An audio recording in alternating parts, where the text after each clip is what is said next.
La première question, la chaîne Nekes, comment allez-vous? Écoutez, au niveau de la santé, très mal, mais au niveau du moral, très bien. D'ailleurs, je tiens à remercier les autorités, parce qu'aujourd'hui, j'avais un rendez-vous avec mes médecins à Achlef. D'ailleurs, Si Hamza est mon contrôleur médical à Achlef. Et ils m'ont dit qu'il fallait absolument que je vienne à Alger aujourd'hui pour faire des examens complémentaires. Donc je remercie les autorités qui m'ont laissé venir à Alger. Comme vous le savez, je suis en résidence surveillée, ou plutôt assignée à résidence dans mon Douar avec 15 charmants policiers. Donc la santé va très mal, mais les autorités ne veulent pas me laisser me faire soigner ni à Alger ni à l'étranger. Mais aujourd'hui, exceptionnellement, ils m'ont laissé venir à Alger et j'ai profité de cette visite médicale pour enfin vous revoir. Et c'est vrai que vous m'avez manqué depuis la prison. Et on vous souhaite prompt rétablissement à la chaîne Nekes. Vous êtes aussi ici pour parler de votre livre qui s'appelle Mon combat contre la dictature algérienne. C'est aux éditions Maximilo.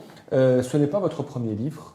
Est-ce que ce combat, il continue? Parce que vous dites que vous n'êtes candidat à rien, que vous n'êtes pas dans la politique. Mais est-ce que vous continuez aujourd'hui votre combat?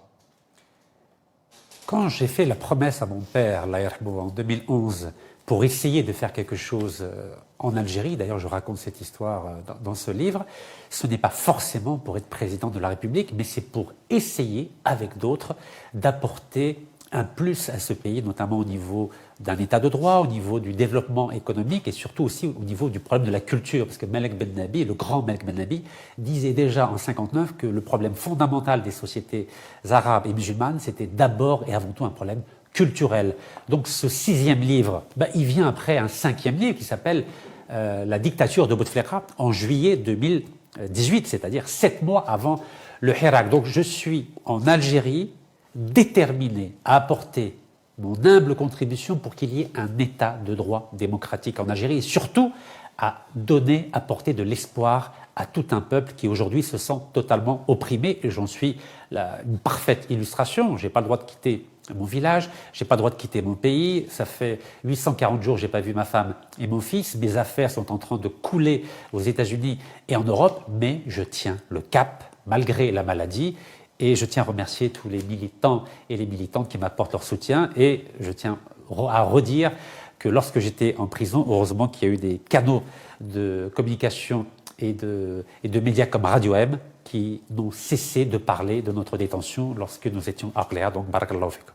Mais il n'irait pas. Oui. Nous sommes arrivés à cette situation.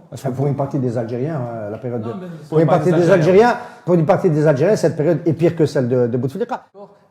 C'est pire qu'avant en termes de liberté, d'exercice de la politique aujourd'hui, Brigitte Nekes. Vous savez, j'ai une formation d'historien et de philosophe à la Sorbonne. Et je vois les choses sur une période beaucoup plus longue que sur 36 mois. Moi, je considère qu'on est dans une période de contre-révolution. Vous savez, il y a eu 1789, mais après 1789, il y a eu la terreur. Il y a eu la terreur. Donc on peut qualifier cette période comme la période de la terreur, donc 93, 95. Après, qu'est-ce qui peut se passer? Il peut se passer une espèce de directoire avec une direction collégiale du pouvoir, et après, qu'est-ce qui peut se passer? Ou bien dictateur, donc le coup d'État de Napoléon, donc le 18 brumaire, 1799, ou bien des circonvolutions, et petit à petit, on pourrait s'acheminer vers un processus démocratique, comme cela s'est passé en 1848 avec Lamartine, par exemple. Donc moi, je crois qu'il faut s'inspirer du passé, de l'histoire. Et je regrette que dans notre pays, très peu d'intellectuels, et encore moins ceux qui ont le niveau 9e année, ont une culture à la fois politique, historique, juridique, philosophique et diplomatique. La période que nous vivons aujourd'hui, nous devons l'analyser plutôt avec un recul historique qu'avec un recul d'histoire immédiate. Et là, je rebondis sur ce que vient de dire Oustad Badi, qui a été un des premiers à me soutenir en 2014, il faut le dire, avec Oustad Amirouj Bakouri, quand nous avions été arrêtés à Seddour et que... Nous saluons Maître Bakouri. J'avais été arrêté à Seddour et on était convoqués à Aqbo, donc dans la wilaya de Béjaïa, donc Rouali, Yatéom Saha. Et vous savez, la période de durcissement actuelle, je considère que c'est une conséquence de la radicalité des éléments de langage, des slogans du Hirak surtout en 2021. Et vous dites dans un bilan que vous allez publier demain, je crois, 2019-2024, vous dites que sur le plan démocratique, depuis le 22 février, les marches hebdomadaires n'ont abouti à aucun résultat politique, car un peuple qui marche n'est pas considéré comme un acteur politique compatible. Ça peut être mal interprété. Comptabilisable. Que les marches n'aient pas eu d'intérêt aujourd'hui. Alors, l'avantage des marches, c'était ce que je pourrais appeler une autothérapie collective pacifique, c'est-à-dire le peuple algérien a appris ensemble à faire le deuil, j'aimerais dire, de la décennie noire. Donc cette thérapie collective, elle est à mettre sur le compte du Hirak. Mais sur le plan politique, un peuple qui marche, ce n'est pas comptabilisable sur le plan démocratique. Ce qui est comptabilisable sur le plan démocratique, c'est un électeur qui va dans un bureau de vote et qui choisit de porter sa confiance à un candidat qu'il considère comme représentant son avenir. Il faut qu'il y ait des garanties sur un vote libre et démocratique. Est-ce qu'il y a déjà eu des garanties en Algérie sur un vote libre et démocratique? Oui. Et vous dites ça parce que vous avez participé à l'élection présidentielle donc, de 2019, alors qu'elle a été annulée et rejetée aussi par les Algériens. Annulée. Oui. Non, pas rejetée. Et rejetée par la rue. Et il y Non. avait des millions d'Algériens dans la rue qui disaient pas d'élection avec la Sabeth. Non. Allez-y. Permettez-moi cette nuance. Les Algériens ont rejeté le 5e mandat, pas l'élection. Et vous savez très bien que si le plan qu'on a concocté et que je décris très précisément dans le livre avait marché, aujourd'hui, nous serions au pouvoir en Algérie. Malheureusement, à défaut de culture historique dans ce pays, parce que vous savez, il y a beaucoup de gens qui m'ont reproché le coup du mécanicien. Mais le coup du mécanicien, c'est pas moi qui l'ai inventé. Il s'avère que je lis des livres.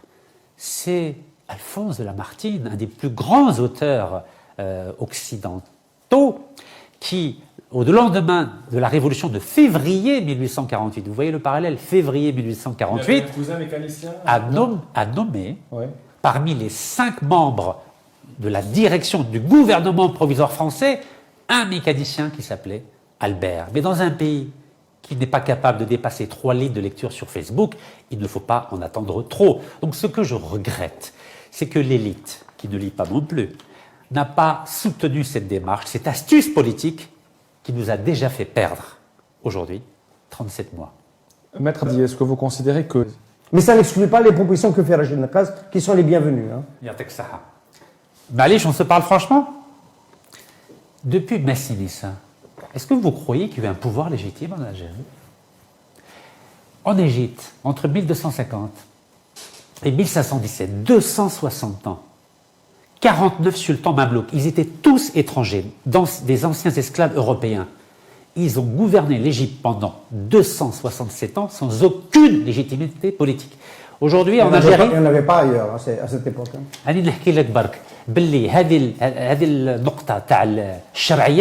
C'est une vue de l'esprit. Un pouvoir n'a pas besoin d'être légitime pour s'exercer par la force sur un peuple.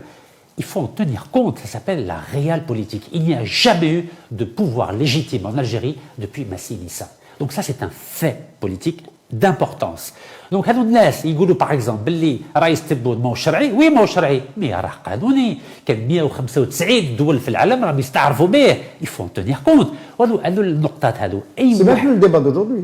لا بيقولوا مازالوا يقولوا شوف ناس مازالت ما فهمش باللي في اي جمعيه في اي جامعه او في اوكسفورد او في هارفارد او في سيونس بو في باريس يتعلموا الصوالح هذو باللي كان فرق بين واحد شرعي وقانوني وواحد باه يحكم بلاد ماشي لازم عليه باه يكون شرعي قانوني هذا ما كان كي لونو يستعرف به سي بون فقط والشعب تاعنا اللي ما عندوش الثقافه الدبلوماسيه اللي ما عندوش الثقافه قانونيه اللي ما عندوش الثقافه تاريخيه اللي ما عندوش الثقافه فلسفيه ما يقدرش يفهم هذه النقطات لهذا الشيء العام اللي فات l'année dernière en mars quand vous m'avez invité le 10 mars j'ai proposé un gouvernement de juristes.